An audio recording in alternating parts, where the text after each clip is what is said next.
Hey everybody, it's Cathy Cummings with my wife Cathy here at the Gourmet Grill for Buy for Less, and today we're making barbecued baked beans. And I tell you, where we're from, it's kind of a religion. And the best barbecued baked beans I've ever had in my life are at a place called Smokestack Barbecue in Kansas City, and another place called Gates has a second run to it.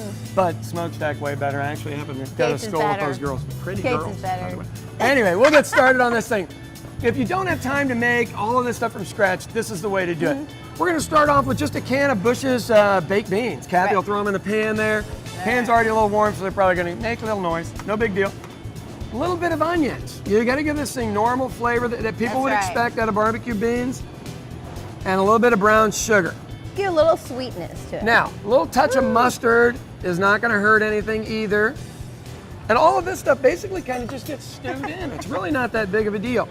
Now, what makes barbecue beans wonderful is you take brisket meat and you chop it and throw it in. This needs to be almost like a meal of its own. Now, what the old barbecue places do back home is they'll throw their own sauce in it, all this other stuff, all the meats in there, and they bake it in crocks in these old smoky ovens. And they have a phenomenal taste to them. It's absolutely wonderful. So to get that look, you don't want your meat to be really pretty. You want it to be kind of shredded, kind of chopped, all that stuff. Now, right now, we basically have meat and beans. What we got to do to change that is we'll add some Head Country barbecue, which is absolutely marvelous. Actually made here in Oklahoma, and we're just going to stir this in. If you let this stuff cook for maybe 20, 30 minutes, it'll caramelize some of the sugar that's in the barbecue sauce, because there's a fair amount. This is the best side to bring to a barbecue, and you'll notice we'll be making it here in about 3 minutes.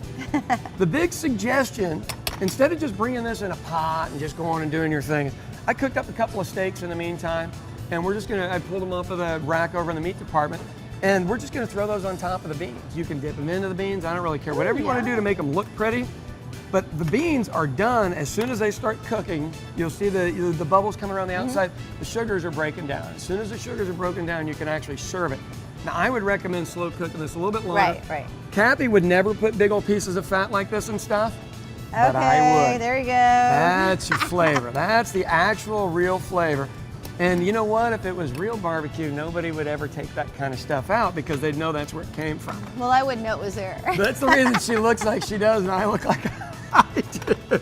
All right, so pretty easy and simple. It's coming to the boil back here in the back. Let's figure out a way to make this look pretty and serve it. You can do it in a crock, no big deal like everybody else does, or I want to do something a little bit different. We're going to lay this out on a plate. And the big thing is get all that meat up on top. Don't be bashful. You're not going to hurt anybody's feelings. A couple little steaks on there. And I don't care what barbecue you go to, everybody's going to love that monster. We've got dinner tonight. Maybe a little greenery. For these and other recipes, buyforlessok.com.